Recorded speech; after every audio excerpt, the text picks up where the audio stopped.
ada viral. Itu kok perempuan lah, urusan perempuan. Di depan ya. Siapa yang mau memajukan silakan. Mazhab apa? Lah kok pakai mazhab? Nanti saya jawab aneh lagi. Mazhab saya mazhab Bung Karno. Kan gitu sudah. Hanya ada di Indonesia yang selalu terjadi keanehan-keanehan serta kontroversi. Nah, baru-baru ini media sosial Indonesia digemparkan berita yang lagi viral. Sholat Hari Raya Idul Fitri yang paling teraneh dan paling terkontroversi. Saya sendiri juga masih belajar agama, namun dari segi pandangan saya di sini memang agak aneh dan memang terbilang kalau pendapat saya sesat. Harusnya ini harus mendapat tindak lanjut dari pemerintah supaya hal-hal seperti ini tidak terjadi dan tidak berulang-ulang terjadi lagi di Indonesia. Sholat Hari Raya Idul Fitri yang paling aneh yang ada di Indonesia ini mengundang warga netizen Indonesia dan Malaysia berkomentar beragam tanggapan karena penuh dengan kontroversi. Bagaimana tidak, ada sosok seorang perempuan di depan dan juga ada sosok seorang yang beda agama, tapi kenapa beliau ini ikut di barisan terdepan? Dan anehnya lagi ada tiga sosok imam ya, yang sebelah sana ada anak kecil dan sebelahnya sini anak muda. Dan anehnya imamnya ini kenapa harus duduk? Dari sholat Idul Fitri yang menyimpang jauh dari ajaran agama Islam, serta katanya Hari Raya Idul Fitri hanya hari raya untuk makan-makan saja. Kenapa menanggapi Idul Fitri kok susah? Apa makna Idul Fitri itu? Idul Fitri yauma yafturun nas. Para mukmin, para muslim makan-makan di akhir Ramadan. Assalamualaikum warahmatullahi wabarakatuh. Bismillahirrahmanirrahim. Baru-baru ini di media sosial di Indonesia viral sholat Idul Fitri paling teraneh. Jujur selama saya hidup ini, saya baru kali ini melihat sholat Idul Fitri yang paling teraneh. Bagaimana tidak paling teraneh? Karena ada seorang sosok wanita yang berada di depan.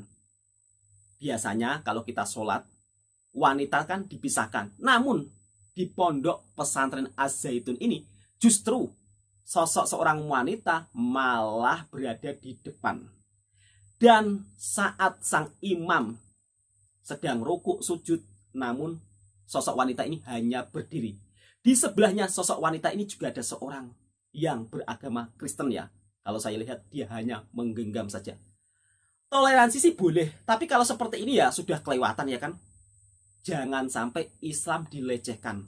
Kalau seperti ini seolah-olah melecehkan agama Islam ya.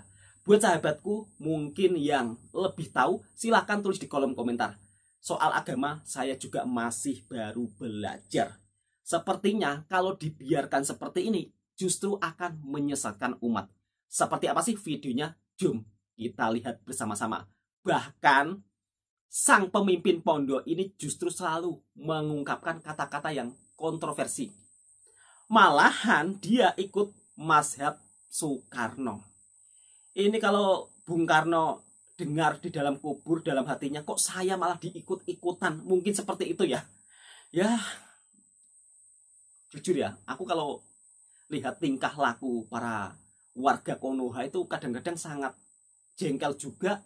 Kadang-kadang juga sangat mau ketawa juga ya. Dia ini selalu membuat hal-hal yang aneh dan hal-hal yang tak logik. Semoga video ini bisa memberi manfaat dan bisa memberi pelajaran untuk kita semua. Dan tetap selalu berhati-hati. Belajar agama terhadap orang yang tepat. Jangan sampai kita tersesat. Bismillahirrahmanirrahim. Kita reaction videonya bersama-sama. Sholatnya.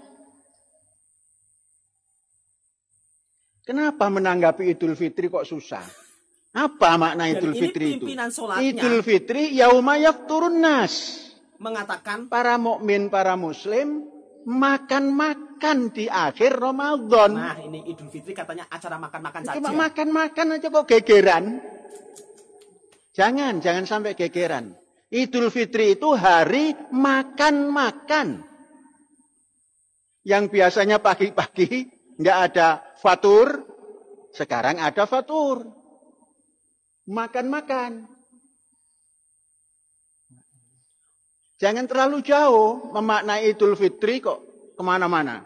Hari raya makan-makan setelah 1 bulan penuh suntuk menahan makan pagi, makan siang, hanya pada makan malam. Jadi Idul Fitri itu gampang, segampang-gampangnya. Sambil bertakbir menjelang makan pagi. Maka makannya yang beda sedikit. Beda saja gitu. Bukan harus lebih enak gitu. Beda sedikit. Ini adalah sosok imam tadi ya? Yang biasanya nasinya itu nasi apa namanya yang agak kasar-kasar itu. Nasi lokal lah. Nah sekarang kita pakai nasi Jepang. Allahu Akbar.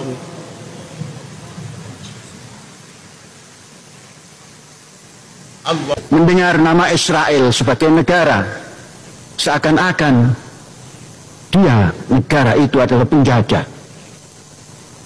Andainya juga iya, bangsa Indonesia, andainya Muslimnya ini memahami dengan detail apa yang diturunkan oleh Ibrahim alaihissalam sampai Medan menyatu menjadi negara Republik Indonesia, itu akan berpikir, mengucapkan Israel penjahat.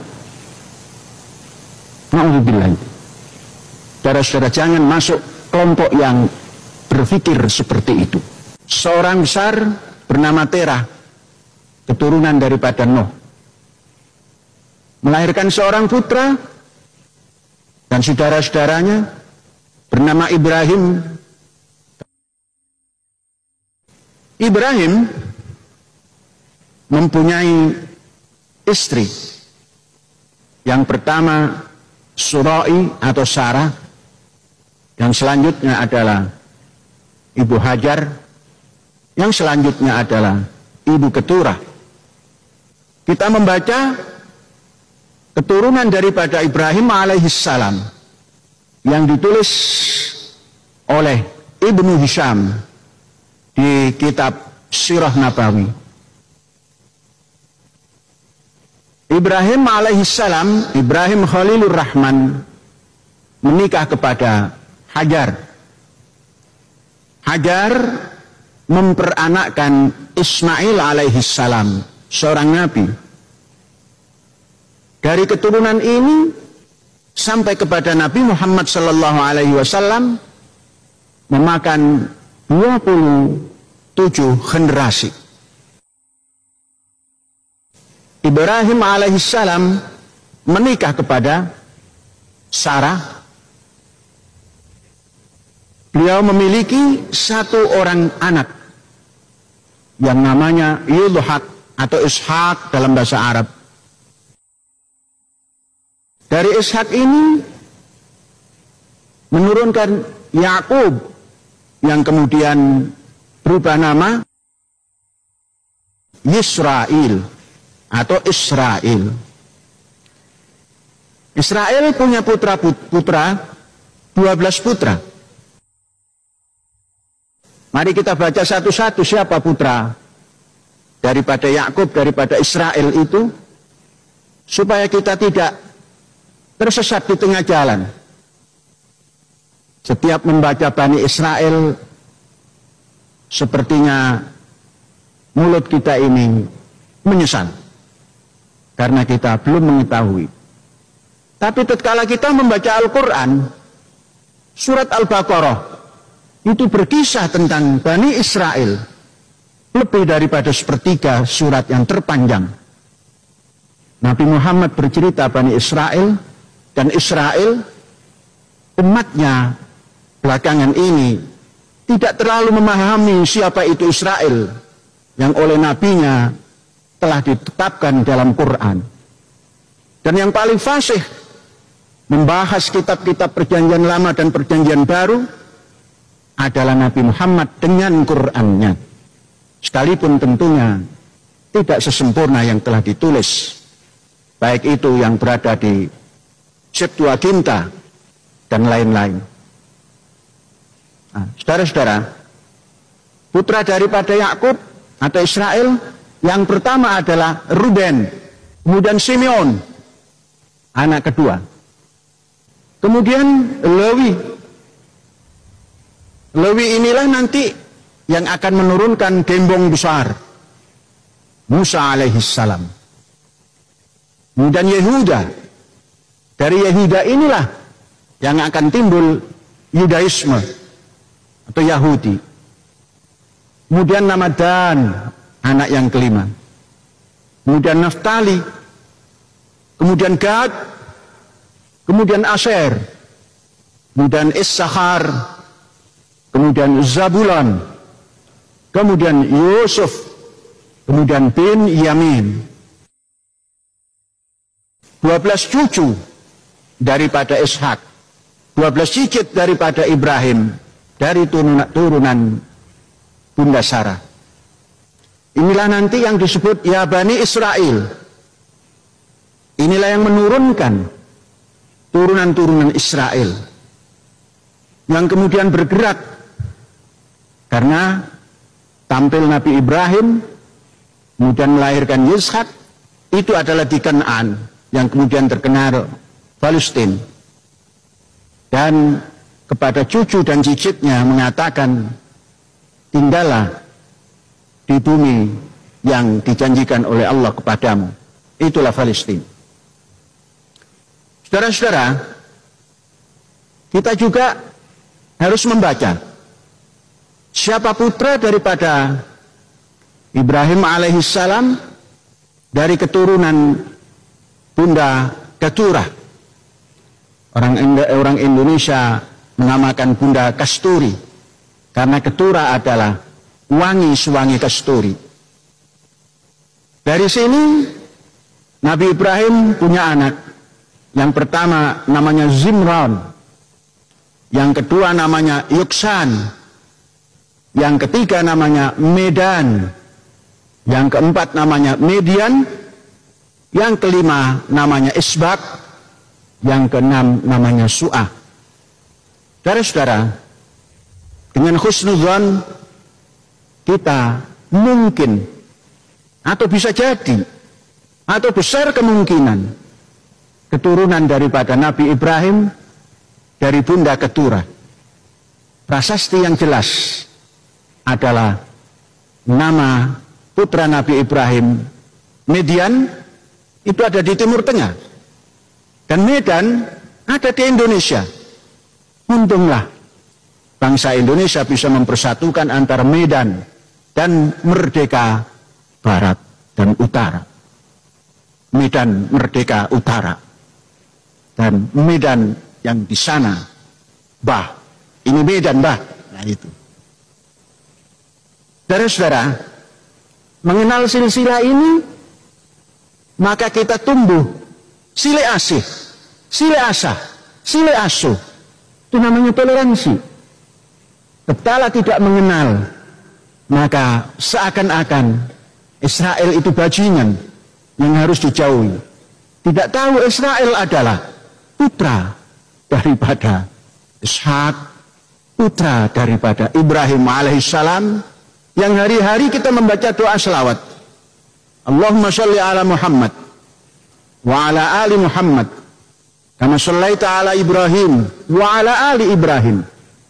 Hari-hari kita membaca itu, tapi hari-hari tertanam rasa dengki kepada Ali Ibrahim yang bernama Israel dan Bani Israelnya.